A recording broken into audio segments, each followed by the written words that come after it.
안녕하세요, 김이사입니다. 오늘은 베트남 국제결혼 하실 때 몇 가지 의견에 대해서 제 개인적인 생각을 한번 얘기를 해볼까 합니다. 첫 번째, 베트남 여성과 결혼할 때 나이 차이가 있더라도 초혼 여성과 결혼해서 행복한 가정을 꾸리는 게 최선이다.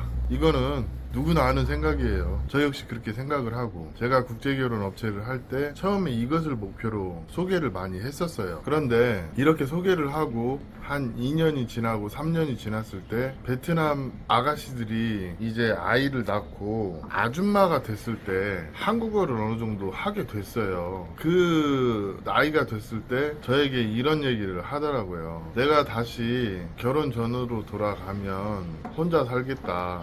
그리고 좀 나이가 들면 결혼하겠다, 이런 얘기를 하시는 신부들이 많았거든요. 일단 결혼해서 아이 낳고 살고 있기 때문에 그거에 대해서 뭐 불만이 있다기보다는 시간이 지나고 보니까 너무 빠른 결혼을 한 게 좀 아쉬운 점이 있다, 또는 후회가 된다, 이런 얘기를 해요. 대부분 그렇고요. 베트남에서도 보니까 먹고 살만 하면 좀 결혼을 일찍 하더라고요. 결혼식도 올리고. 근데 결혼식 할 집안 형편이 안 되어서 동거는 하지만 결혼식을 못 올리는 그런 케이스도 있거든요. 이제 그나마 그렇게 하다가 아이가 안 생기면 중간에 헤어지기도 하고 그래요. 아니면 아이가 생겨도 남자가 도망가기도 하고. 그러면 그런 여성들은 20대 중반, 후반, 30대 초반 이렇게까지 가는 거죠. 근데 이런 여자들이 동거를 했는지, 전에 남자친구를 얼마나 만났는지 그런 걸 알기가 어렵잖아요. 그러니까 한편으로는 한국 남자들이 그나마 나이가 어린 여성을 선택하는 그런 것도 있거든요. 근데 그게 틀렸다는 게 아니에요. 근데 중요한 건 뭐냐면,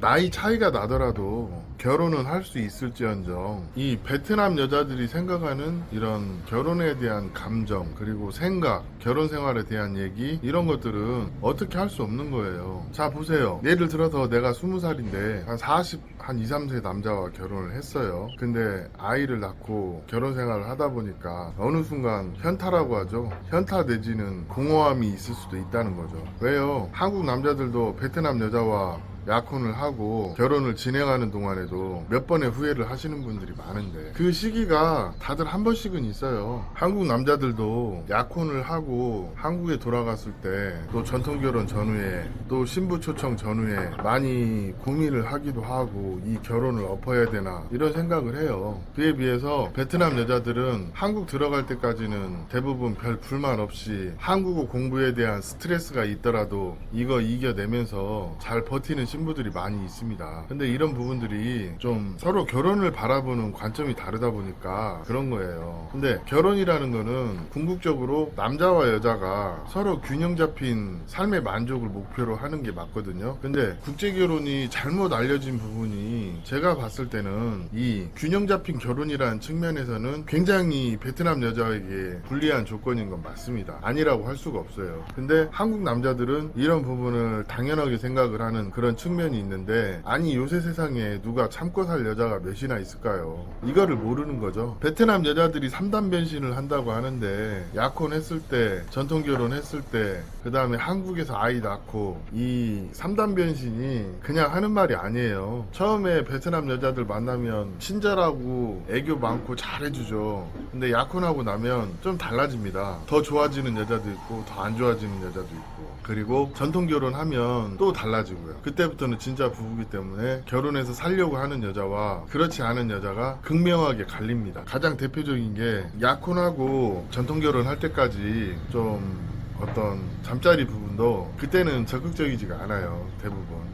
근데 전통결혼하고 나면 그냥 남편이 의사표시하면 웬만하면은 그냥 응해주는 여자들이 많이 있어요. 근데 처음에 그 잠자리 부분도 응해줄 때 좀 어느 정도 맞춰주고 흥미를 갖게끔 해줘야 되는데, 처음 해봤는데 실망스러우면 계속 그런 것도 불만을 갖게 돼요. 근데 남자들이 이런 부분에 대해서 그냥 쉽게 생각하거든요. 근데 그게 아니에요. 혼자 좋아갖고 조찌랄 막 하다가 찍 싸고 끝나는 남자가 있는가 하면 어떤 남자는 잠자리를 갖기 위해서 여자와 충분한 대화를 하고 그 다음에 스킨십을 갖고 전의를 하고 본게임을 하고 후회를 하고 끝나고 나서도 충분히 만족시킬 수 있게끔 스킨십도 해주고 뭐 이런 것들을 할 줄 아는 사람이 결혼해서도 대접을 받죠. 근데 이런 것들이 다 생략되고 베트남 여자가 어쩐다 저쩐다? 굉장히 다른 얘기예요. 아니 남자는 뭐 그런 어떤 여자를 다루는 솜씨가 전혀 없는데 여자에게만 그런 걸 요구한다? 그리고 여자가 무조건 맞춰줘야 된다? 이거는 실제 결혼 생활에서 전혀 다른 얘기입니다. 제가 이 얘기를 서두에 길게 빼는 이유가 뭐냐면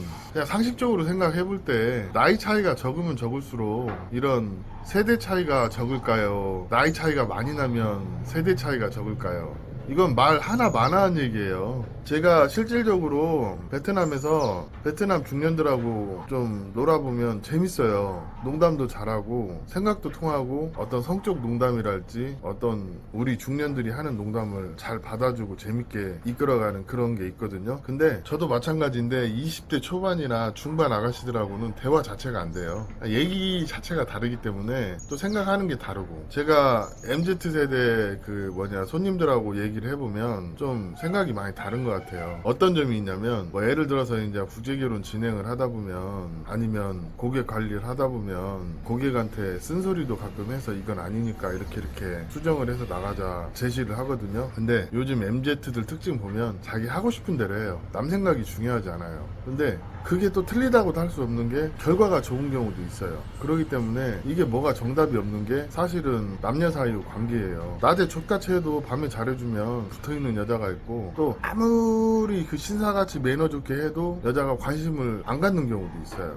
그렇기 때문에 이런 부분은 처음에 선택을 하는 부분에서 굉장히 중요한 변수라는 거죠. 예를 들어서 좀 나이 차이가 나더라도 좋은 결혼이 되는 케이스들이 있어요. 보면 남자들이 그만큼 배려를 하고 인내를 하고 와이프의 부족한 점을 많이 보완해 줍니다. 결혼 생활에서 이런 분들은 꼭 그 나이 어린 와이프가 아니더라도 어떤 여자를 갖다 놓더라도 결혼 생활이 돼요. 근데 정작 문제는 이 국제결혼 하러 오시는 분들의 상당수가 마인드 자체가 결혼에 적합하지 않은 분들이 생각보다 많아요. 그리고 여자들이 무슨 생각하는지 아니면 뭘 원하는지 이해조차 못 하시는 분들이 많아요. 그러다 보니까 얘기가 산으로 가고 또 여자가 남자한테 관심이 없고 그런 겁니다. 저희가 현장에서 보면 상당히 많은 수의 남성들이 처음에 맞선 볼 때는 여자한테 호감을 끌어요. 그리고 여자도 진짜 마음에 든다고 하고 근데 약혼을 하고 결혼이 진행되는 동안 여자가 마음이 계속 식어요. 그런 경우도 상당히 많은데 주로 어떤 케이스냐면 남자가 일단 의심이 좀 많아요. 그래서 여자한테 이거 하지 마라 저거 하지 마라 이 강요를 하고 좀 관리를 하면 좀 그게 여자들한테는 싫은가 봐요. 제 여자친구도 보면 관리하려고 들면 경기를 해요. 근데 가만 놔두고 그냥 어디 갔다 왔어 뭐 해 뭐 이 정도 물어보면 다 얘기해요. 그게 좀 뭐랄까 그런 게 좀 있더라고요. 제가 진짜 많이 느끼는 거고 그리고 국제결혼에서 제일 중요한 거는 쭈차 말하지만 결혼해서 결혼 생활을 해줄 만한 여성을 만나고 내가 또 아내를 관리할 능력이 있는가 이 두 가지를 잘 보셔야 돼요. 한국에서 먹고 살기 바쁘니까 그거 핑계로 직장에 나가서 일하기 바쁘니까 아내한테 소홀할 수밖에 없었다. 그런다고 해서 아내가 그렇게까지 할 줄 몰랐다. 이거는 이 몰랐다의 논리는 정말 진짜 무책임한 말이에요. 보통 보면은 이 몰랐다 내가 알았으면 그렇게 하지 않았다 이런 분들 많거든요. 근데 왜 몰라요? 대충 뭐 돌아가는 판속 비슷하고 다 아는데 그냥 귀찮으니까 모르는 척하고 그냥 싸우기 싫으니까 모르는 척하고 그렇게 넘어가다 보니까 그게 문제가 되는 건데 사실 그래요. 얼마 전에 63세 되신 분이 연락이 한번 왔어요. 자기가 28살 먹은 재혼 여성과 결혼을 했는데 아 이렇게 말이 안 통할 줄 몰랐대요. 아유 능력도 좋으시네요. 28살짜리 여성과 결혼도 하시고 그냥 그러고 말았는데 대충 보면 이런 거예요. 저한테 상담 오는 것 중에 한 3분의 1은 그냥 하소연이에요. 그냥 신부가